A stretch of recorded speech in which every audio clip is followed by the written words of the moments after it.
बिस्मिल्लाहिर्रहमानिर्रहीम। हर किस्म की तारीफ़ उस अल्लाह के लिए है जिसने हमें पैदा किया, और हर किस्म का दरूद और सलाम आप सल्लल्लाहु अलैहि वसल्लम की ज़ात के लिए है जो हम तक अल्लाह ताला का पैगाम लेकर आए। हम डिप्रेशन के टॉपिक को डिस्कस कर रहे हैं। फार्माकोलॉजी ऑफ एंटी डिप्रेसेंट्स को हम डिस्कस कर रहे हैं। इसका आज छठा लेक्चर है। इसमें हम डिस्कस करेंगे एंटी डिप्रेसेंट काम कैसे करती हैं। इसका दूसरा नाम mechanism of action of anti depressant है। इससे पहले हम 5 टॉपिक डिस्कस कर चुके हैं, जिसमें क्या क्या मैंने बताया है। मैंने डिप्रेशन का इंट्रो बताया है। उसके अलावा कौन कौन सी हाइपोथेसिस हैं जो कहती हैं कि डिप्रेशन इस वजह से हो सकती है। उसके बाद neuro endocrine factor of depression को मैंने डिस्कस किया है। और आज छठा टॉपिक जो है उसमें क्या है कि mechanism of action of anti depressants. अब जो main mechanism of action anti depressant का है, पहली बात तो ये कि जो वर्डिंग मैं यूज़ कर रहा हूँ अगर आप सेम टू सेम अपनी लैंग्वेज में लिख देंगे पेपर के अंदर तो ये काफ़ी होगा इंशाल्लाह आपके लिए। और मेरा मकसद मेन कॉन्सेप्ट बिल्ड करना है, ना कि थ्योरी और रट्टा की बेस पे काम करना है। इसलिए मैं आपको सिर्फ जनरल ओवरव्यू दूंगा। अगर आपने डिटेल में पढ़ना है तो आप इस लेक्चर को लेने के बाद बुक्स पढ़ सकते हो, बाकी चीज़ें कर सकते हो इंशाल्लाह, तो आपको समझना आसान हो जाएगा।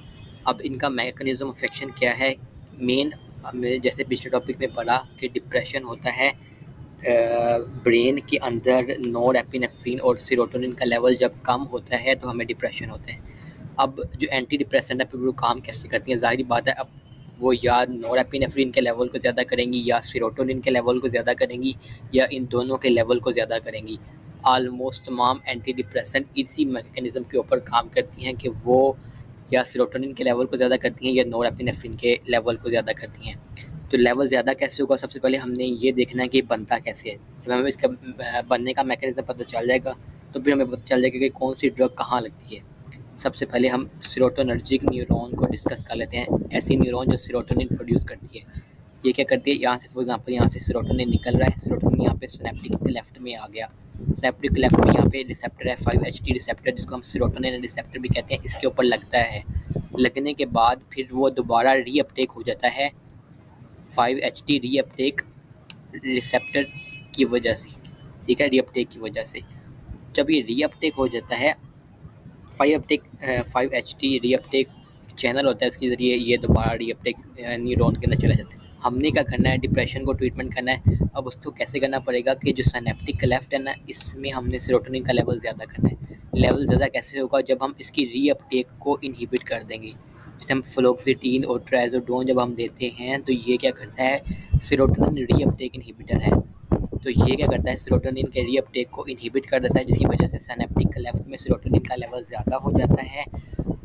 तो फिर ये क्या डिप्रेशन की ट्रीटमेंट होती है। जब सेरोटोनिन का लेवल ज़्यादा होगा तो ये मूड को बैलेंस कर देगा, जिसकी वजह से डिप्रेशन की ट्रीटमेंट हो जाती है। तो इस तरह हम सेरोटोनिन का लेवल ज़्यादा करते हैं। दूसरा क्या काम कर सकते हैं कि हम जो मोनोअमाइन ऑक्सीडेज है जो सेरोटोनिन को ब्रेक कर देता है उसके मेटाबोलाइट्स के अंदर, उसको हम इनहिबिट कर देंगे, क्योंकि जब ये मेटाबोलाइट्स में कन्वर्ट हो जाएगा तो जो सेरोटोनिन की न्यूरॉन के अंदर स्टोरेज है वो कम हो जाती है। इसको रोकने के लिए हम मोनोअमाइन ऑक्सीडेज इनहिबिटर देते हैं। तो ये हो गया, इस तरह हम सेरोटोनिन का लेवल ज़्यादा करते हैं। इसी तरह हम नॉरएपिनेफ्रिन का लेवल ज़्यादा करते हैं। किस तरह के, नॉरएपिनेफ्रिन का रीअपटेक दे देते हैं, रीअपटेक इनहिबिटर दे देते हैं। रीअपटेक इनहिबिटर देने से क्या होता है, इसका कलर चेंज कर देते हैं समझ आ जाए। रीअपटेक इनहिबिटर देने से क्या होगा कि जो आपका नॉरएपिनेफ्रिन है वो सिनेप्टिक क्लेफ्ट के अंदर ही रहेगा और बार बार रिसेप्टर्स को स्टिमुलेट करता रहेगा, जिसकी वजह से आपका मूड बैलेंस रहेगा। तो हम क्या कहते हैं, नॉरएपिनेफ्रिन रीअपटेक इनहिबिटर दे देते हैं, जिस तरह डेसिप्रामाइन और मेप्रोटिलीन, ठीक है। और दूसरा हम इसमें भी यही काम करते हैं, हम मोनोअमाइन ऑक्सीडेज इनहिबिटर दे देते हैं ताकि ये नॉरएपिनेफ्रिन को उसके मेटाबोलाइट्स में कन्वर्ट ना करे। सिंपल मैकेनिज़्म है, ज़्यादा कॉम्प्लेक्स नहीं है। अगर आपको समझ आ गई है तो दोबारा एक दफ़ा रिपीट कर देता हूँ कि जो एसिड हम देते हैं एंटी डिप्रेसेंट, ऐसे डिप्रेसेंट दो काम करते हैं ब्रेन के अंदर।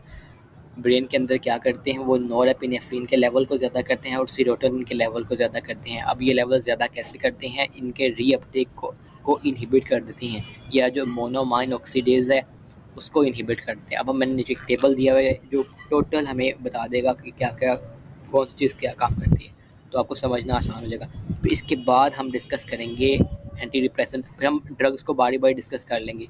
मेन हमें ये चीज़ समझ आ जाएगी ना, तो फिर हमें आगे समझना चीज़ें आसान हो जाएगी इंशाल्लाह। तो वो कहता है कि देखो अब टेबल हम डिस्कस कर रहे हैं, तो इसको जूम कर लेता हूँ।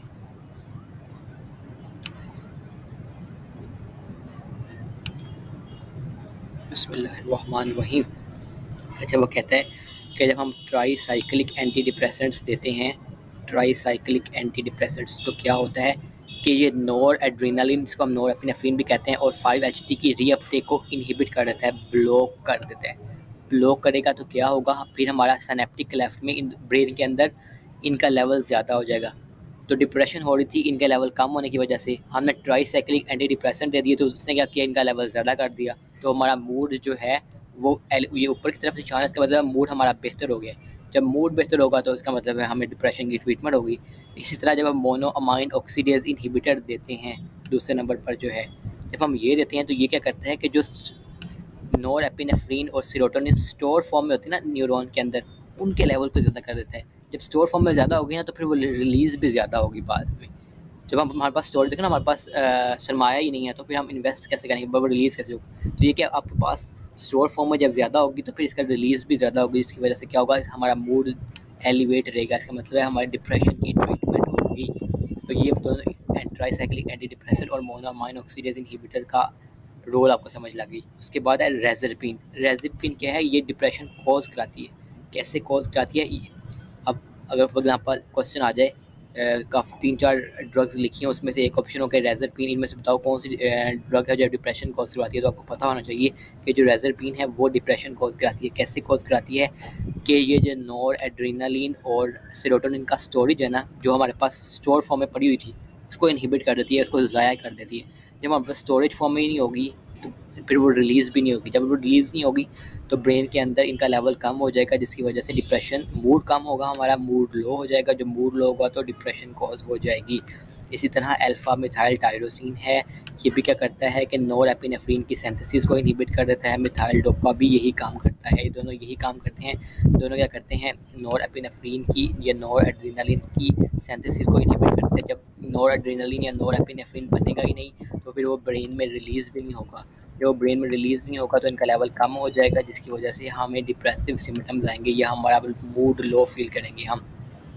इन दोनों का यही है। और उसके बाद आता है, हम कहते हैं तो आप अगर आप उसको इलेक्ट्रोकन्वल्सिव थेरेपी दो, इससे क्या होता है कि जो हमारा ब्रेन है वो नोर एड्रेनालिन या नोर एपिनेफ्रिन और सेरोटोनिन की तरफ ज़्यादा रिस्पॉन्ड करने लगता है। फॉर एग्जाम्पल, इसका मतलब क्या है कि अगरचे हमारे पास नोर एड्रेनालिन और सेरोटोनिन थोड़ा कम ही थे, लेकिन जो हमारा ब्रेन है ना वो ज़्यादा रिसेप्टर भेज देगा, ये ज़्यादा मतलब वो अपना सारा ध्यान उनकी तरफ ही डिवर्ट कर देगा ताकि वो मूड को स्टेबलाइज रख सके। तो इलेक्ट्रोकन्वल्सिव थेरेपी का ये होता है कि जो हमारे ब्रेन का खुद का रिस्पॉन्स है ना टूवर्ड्स नोर एड्रेनालिन और सेरोटोनिन की तरफ, जो ब्रेन का खुद का रिस्पॉन्स है वो ज़्यादा हो जाता है, जिसकी वजह से हमारा मूड एलिवेट हो जाता है। उसके बाद वो कहता है, ये टेबल पढ़ा ही है मैं आपके लिए, मुझे उम्मीद है कि आपको समझ आ गई होगी। तो उसके बाद क्योंकि इसकी बेस पे आगे हमने सारा मैकेनिज्म ऑफ एक्शन, इसकी बेस पे ये सारा प्रिंसिपल एक्शन, ये बाद में जब हम ड्रग को डिस्कस करेंगे तो वो भी मोस्टली इससे रिलेट कर रहे होंगे, तो इसको समझना बहुत ज़रूरी है। उसके बाद है वो कहता है कि जब आप ट्रिप्टोफन देते हो, ट्रिप्टोफन क्या है, 5-हाइड्रोक्सी ट्रिप्टोफन, ये क्या है कि ये प्रिकर्सर है सेरोटोनिन का। जब हमारे पास ट्रिप्टोफन क्या करता है, कन्वर्ट होता है सेरोटोनिन की तरफ, तो ये क्या करता है, फिर इसका मतलब है ये इंक्रीज़ 5-HT या सेरोटोनिन की सिंथेसिस को बढ़ा देता है। जब हमारे पास सेरोटोनिन की सिंथेसिस ज़्यादा होगी तो फिर वो रिलीज़ भी ज़्यादा होगी। जब रिलीज़ ज़्यादा होगी तो मोस्ट प्रोबेबली ये है कि हमारा मूड भी एलिवेट हो जाएगा या बेहतर हो जाएगा। तो इसका क्या मतलब है कि ये भी मूड की एलिवेशन में हेल्प या रोल प्ले कर रहा होता है। और अगर ट्रिप्टोफन की डिप्लीशन हो जाएगी तो ज़ाहिरी बात है ये ऑपोजिट काम करेगा, ये डिक्रीज़ कर देगा ब्रेन के अंदर सेरोटोनिन के लेवल को या सेरोटोनिन के सिंथेसिस को। उससे क्या होगा कि हमें डिप्रेशन का रीलैप्स आ जाएगा, डिप्रेशन दोबारा से वापस आ जाएगी।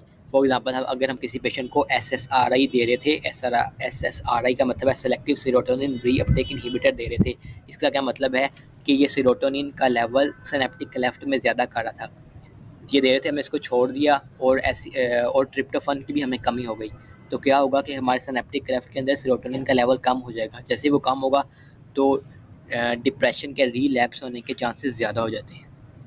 तो ये था आज का लेक्चर, जिसमें हमने एंटी डिप्रेशन का मैकेनिज्म ऑफ एक्शन डिस्कस किया। उम्मीद है आप लोगों को समझ आ गई होगी। अगर आपको समझ आ गई है तो आप लाइक और सब्सक्राइब कर सकते हो। इंशाल्लाह अगली वीडियो में मुलाकात होती है, तब तक अपना ख्याल रखिएगा। अल्लाह हाफ़िज़।